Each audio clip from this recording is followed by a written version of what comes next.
नमस्कार दोस्तों। तो आज का हमारा टॉपिक है संज्ञा। तो सबसे पहले संज्ञा की डेफिनेशन, किसी प्राणी, वस्तु, स्थान तथा भाव के नाम को संज्ञा कहते हैं। तो जैसे कि किसी प्राणी हो गया, प्राणी का नाम मोहन, गीता, सीता, ऐसे किसी प्राणी का। वस्तु हो गई टेबल, कुर्सी, अलमारी। आगे स्थान, जैसे चंडीगढ़, पंजाब, दिल्ली, ऊना, ये हो गए स्थान के नाम। और भाव, भाव की डेफिनेशन जो होगी इन सिंपल वे, कि जो व्यक्ति के मन में उत्पन्न होने वाले विचारों से भाव कहते हैं। तो ये जो होगी संज्ञा की परिभाषा हो गई। आगे हम लेंगे संज्ञा के वेद। नंबर 1, व्यक्तिवाचक संज्ञा। वह संज्ञा जो एक व्यक्ति, एक वस्तु और एक स्थान के बारे में बोध करवाती है। तो आगे ये संज्ञा के वेद हैं, जो जिन जिन में जो प्राणी और वस्तु और भाव के और स्थान के नाम आते हैं, उन्हें डिवाइड किया गया अलग अलग संज्ञा में। तो सबसे पहले व्यक्तिवाचक, जैसे बताया, वह संज्ञा जो एक व्यक्ति और एक वस्तु और एक स्थान के बारे में बोध करवाती है। तो इसका उदाहरण गंगा, हिमालय, रामपुर, भारत, पवन, पाकिस्तान, काला सागर, यह इसके उदाहरण हैं। आगे दूसरे नंबर पर है समूहवाचक संज्ञा। वह संज्ञा जो वर्ग के बारे में बोध करवाती है, समूह वर्ग के बारे में बोध करवाती है, वह है समूहवाचक संज्ञा, जिसमें कि एक या एक से अधिक लोग हों, वह समूह कहलाता है। जैसे कक्षा, पुलिस, सेना, बारात, संसद, झुंड, गुच्छा, पार्टी। इन सब में जो है एक या एक से अधिक वस्तु होगी या लोग होंगे। तो यह हो गया समूहवाचक संज्ञा। आगे हमारे पास आया संज्ञा का अगला भेद, जातिवाचक संज्ञा। वह संज्ञा जो जाति वर्ग के बारे में बोध करवाती है। तो इसकी डेफिनेशन इन सिंपल वे में होगी कि जैसे किसी की नौकरी की, मतलब वो कौन से पद पर है उसके बारे में पता होता है, रिश्ते के बारे में होता है। और ये नीचे उदाहरण दिए गए हैं, जैसे पदों के नाम, व्यवसाय के नाम, संबंधों के नाम, प्राकृतिक आपदा के नाम, फर्नीचर का नाम। जिन सब में ये सब होंगे ये उदाहरण, वे जाति वर्ग का उदाहरण होंगे, वे जाति विभाजक संज्ञा कहलाएगी। जैसे सबसे पहले हम लेते हैं पदों के नाम, एसडीएम, बीडीओ, सभापति। आगे व्यवसाय के नाम, डॉक्टर, वकील, शिक्षक, मोची, ठेकेदार। आगे इसी तरह संबंधों के नाम हैं प्राकृतिक आपदा और फर्नीचर के नाम हैं, जो कि जातिवाचक संज्ञा में आएंगे। आगे है द्रव्यमान संज्ञा। वह संज्ञा जिसे मापा व तोला जा सके लेकिन गिना ना जा सके। जैसे कि इसके उदाहरण है दूध, दही, सोना, चांदी, मक्खन, चावल आदि। तो सबसे पहले दूध जो है उसे गिना नहीं बल्कि मापा या तोला जाता है। मापा नहीं मतलब तोला जाता है लीटर्स में, कि कितना लीटर है, 1 या 2। आगे दही भी तोला जाता है। सोने का जो मापा जाता है वो कैरेट में होता है। इस प्रकार ये द्रव्यवाचक संज्ञा के उदाहरण हैं। गिनने से अभिप्राय है कि जैसे कोई वस्तु है संख्या में गिनी जाए, वो द्रव्यवाचक संज्ञा में नहीं आता है। जैसे 1, 2, 3 करके कि कितनी वस्तुएं हैं, यह द्रव्यवाचक संज्ञा में नहीं आते। इसमें सिर्फ मापा और तोला जाता है।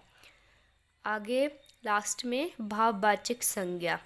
वह संज्ञा जो गुण, धर्म, स्वभाव और भाव के बारे में बताए।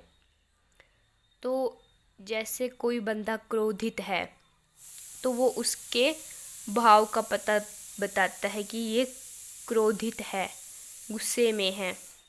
आगे ईमानदार, यह बंदा ईमानदार है। गरीबी, दया, ईर्ष्या, खुजली, ये सभी जो हैं भाववाचक संज्ञा में आते हैं।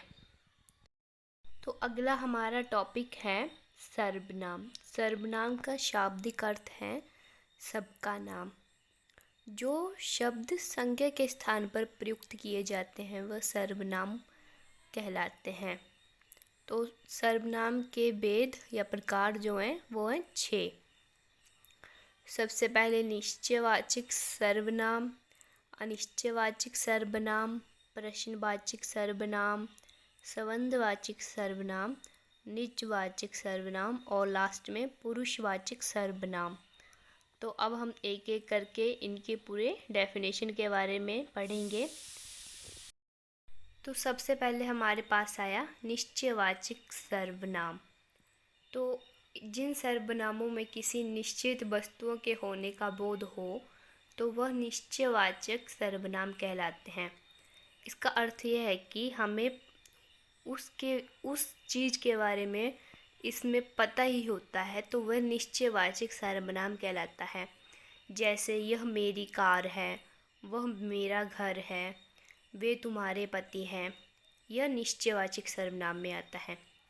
आगे है अनिश्चयवाचक सर्वनाम। इसके उदाहरण है कोई, कुछ।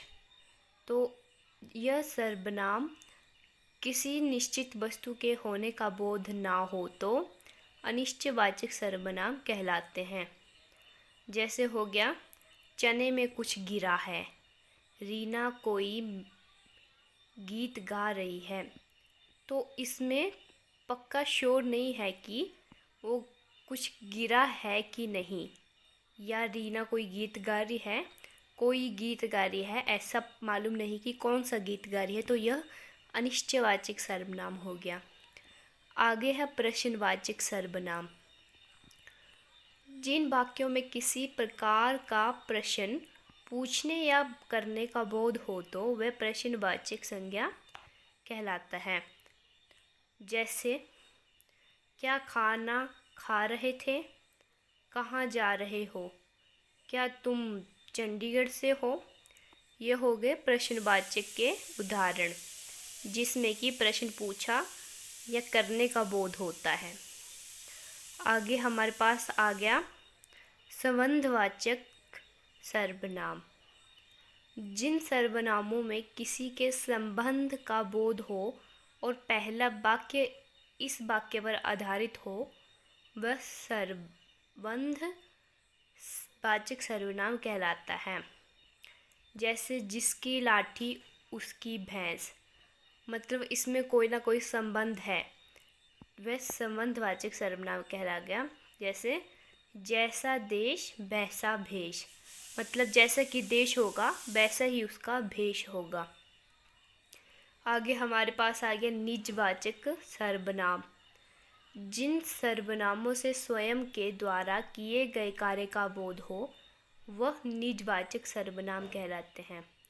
जैसे कि आप भले तो जग भला, मतलब कोई व्यक्ति खुद अच्छा है तो उसे जग भी अच्छा ही लगेगा। आगे मैं आप जाऊंगा, मतलब कि मैं खुद जाऊंगा। जैसे किसी व्यक्ति ने किसी स्थान पर जाना है तो वो बोलता है मैं आप जाऊंगा, मतलब मैं स्वयं जाऊंगा।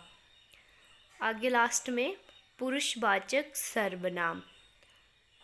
तो इसमें 3 उदाहरण हैं, उत्तम पुरुष, मध्य पुरुष और अन्य पुरुष।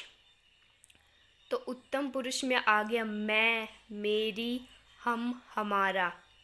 मध्यम पुरुष में आ गया तुम, तुम्हारी, तुम्हारा, तुझसे, तुमसे। आगे अन्य पुरुष में आ गया यह, वह, ये, वे। तो आज का हमारा टॉपिक यहीं पे समाप्त होता है। तो आज की वीडियो आपको अच्छी लगी तो ज़रूर लाइक करें, शेयर करें, कमेंट करें और सब्सक्राइब करें। धन्यवाद।